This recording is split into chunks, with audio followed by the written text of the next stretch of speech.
How could China's H-20 possibly outrange America's B-21? The United States has owned long-range stealth bombing for decades. The B-2 has flown combat missions across oceans.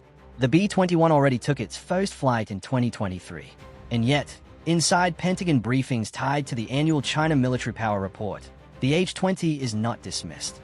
It is modeled as a future strategic bomber expected to extend China's reach deep into the Pacific. At the same time, a U.S. intelligence official publicly described it as not really a concern. So which is it?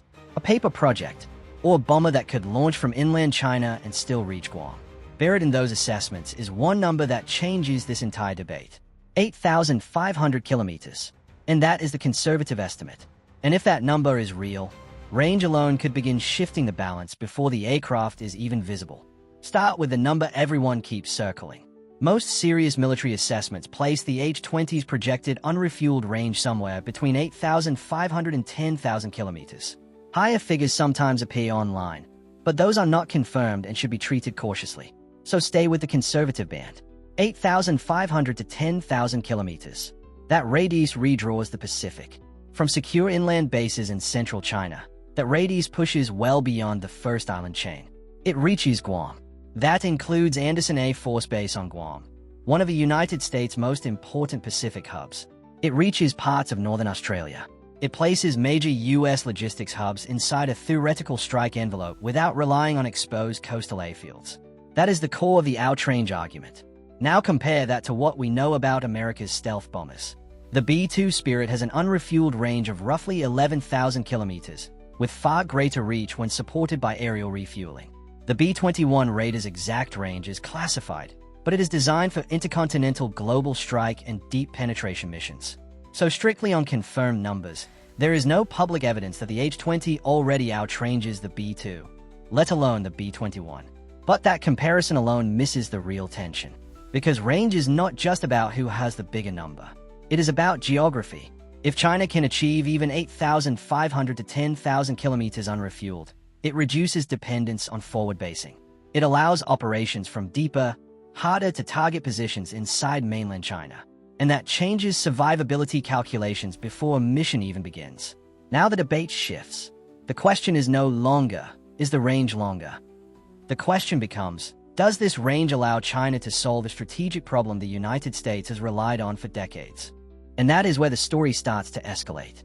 If this were just about numbers, the story would be simple. But it is not. In 2024 and 2025, senior Chinese military officials publicly stated that the H-20 would be revealed soon and was approaching production readiness. The message was clear. The project was progressing.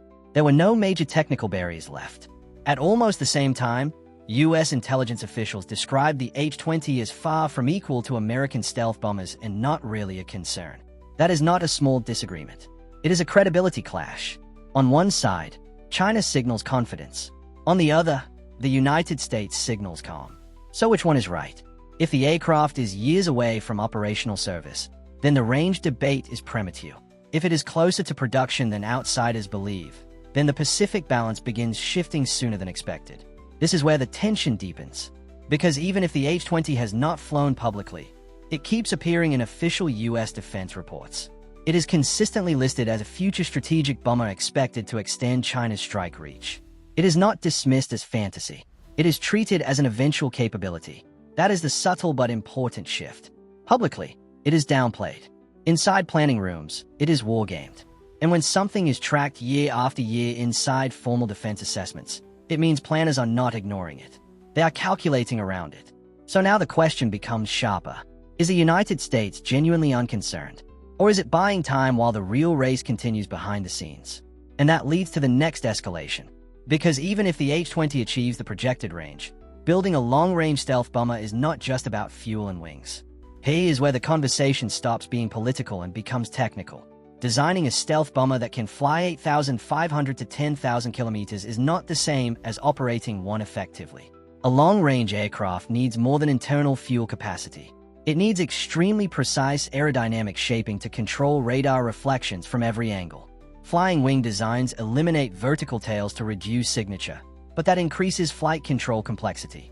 Stability must be managed through advanced flight computers, not traditional surfaces. That requires mature software, redundant control systems, and years of testing. Then there is radar-absorbent material. Stealth coatings are not just paint. They are layered composites designed to absorb and scatter specific radar frequencies. They degrade. They require careful inspection. Even small surface imperfections can increase radar cross-section. The United States learned this the hard way with the B-2. Maintaining low observable standards required specialized hangars, controlled humidity, dedicated maintenance crews, and strict inspection cycles. That infrastructure is invisible in public debates, but it determines whether stealth survives its first real war. Engines introduce another layer of difficulty.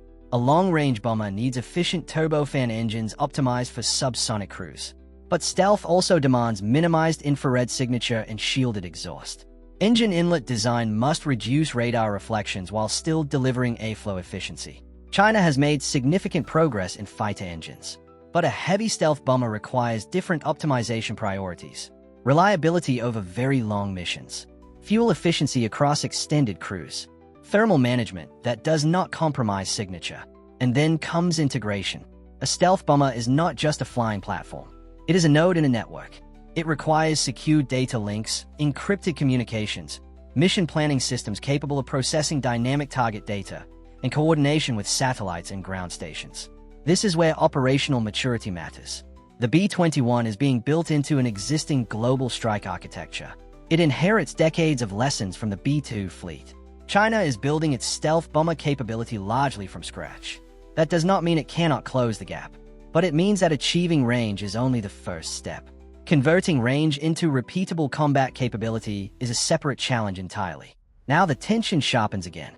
Because if China solves these engineering and sustainment layers at scale, the range discussion becomes far more serious. Here is the assumption that quietly drives the entire Outrange debate. If one bomber can fly farther than the other, it holds the advantage. That assumption sounds logical. It is also incomplete. Range only matters if the aircraft can survive long enough to use it. For China, the appeal of an 8,500 to 10,000 kilometer unrefueled radius is clear.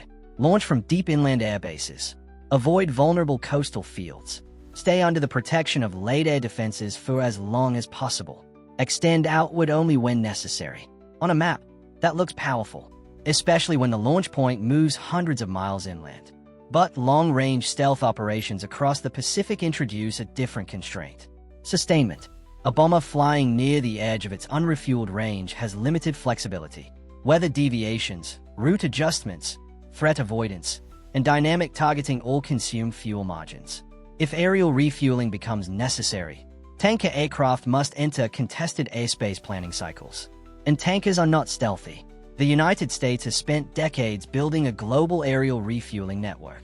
China's tanker fleet is growing, but it is not yet comparable in scale or experience. Then there is the stealth maintenance cycle. Low observable coatings require inspection and repair after missions. Minor panel misalignments can increase radar signature. Sustaining that standard across a new bomber fleet demands industrial precision and trained crews at scale. This is the hidden constraint. Outranging an opponent on paper does not automatically translate into operational dominance, because dominance is not defined by maximum distance. It is defined by repeatable performance under pressure. Now the story escalates again. If China solves the sustainment problem, and the H-20 achieves even the conservative projected range, then the strategic map of the Pacific begins to shift in a way planners cannot ignore. And that is where one quiet institutional assessment reframes the entire debate. For years, much of the public conversation around the H-20 has focused on one question. Has it flown yet? But inside defense institutions, the more important question is different. What happens if it works? In a U.S. Army operational environment assessment, analysts examined the projected capabilities of a long-range Chinese stealth bomber. The focus was not on headlines. It was on geometry and basing.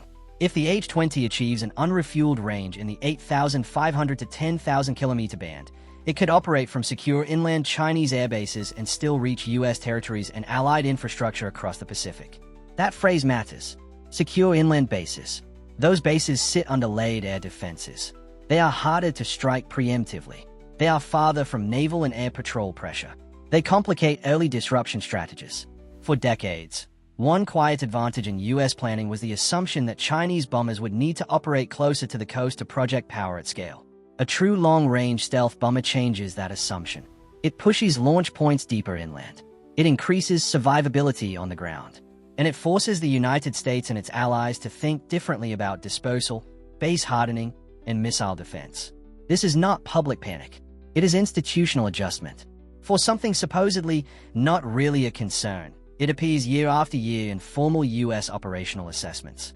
When it influences procurement decisions, it has already altered planning behavior. That is the escalation point. The H-20 does not need to outperform the B-21 in every category to matter. It only needs to reach a threshold where its range and survivability force the other side to adapt. An adaptation is expensive. It changes force posture. It changes budgets. It changes assumptions that have held for decades. Now the story reaches its highest tension. Because if China crosses that threshold in the early 2030s, the Pacific strategic map does not flip overnight. But it tightens. And once both sides can project stealthy long-range strike from protected territory, deterrence becomes less about distance and more about decision speed. That is a very different environment from the one that existed 20 years ago. So, could China's H-20 outrange America's B-21? In narrow, fit-to-specific terms, it is possible. If the H-20 achieves the widely projected 8,500 to 10,000 kilometer unrefueled range, it would allow China to operate from deeper inland bases while still reaching critical U.S. and allied positions in the Pacific. In that geographic sense, range becomes a defensive advantage. It increases survivability before the aircraft even takes off. But outranging is not the same as outclassing. The B-21 has already flown. It is in low-rate production. It is being integrated into an existing global strike network backed by decades of stealth operations, aerial refueling experience, and mission planning infrastructure. The H-20, by contrast, remains developmental.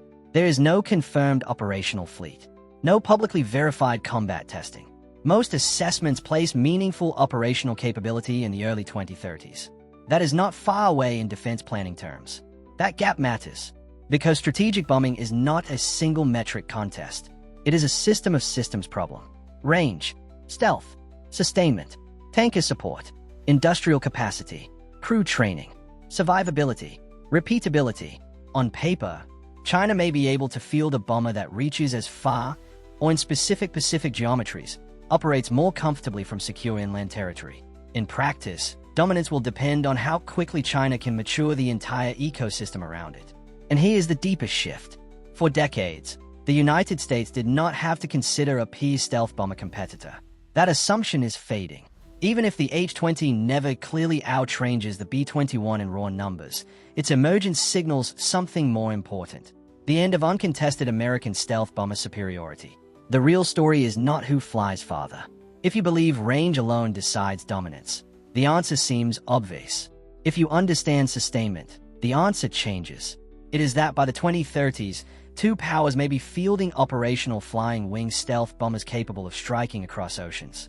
When that happens, the Pacific is no longer a buffer. It becomes a shared reach. And in a world where both sides can hold each other at distance, the margin for miscalculation shrinks fast. That is the real shift.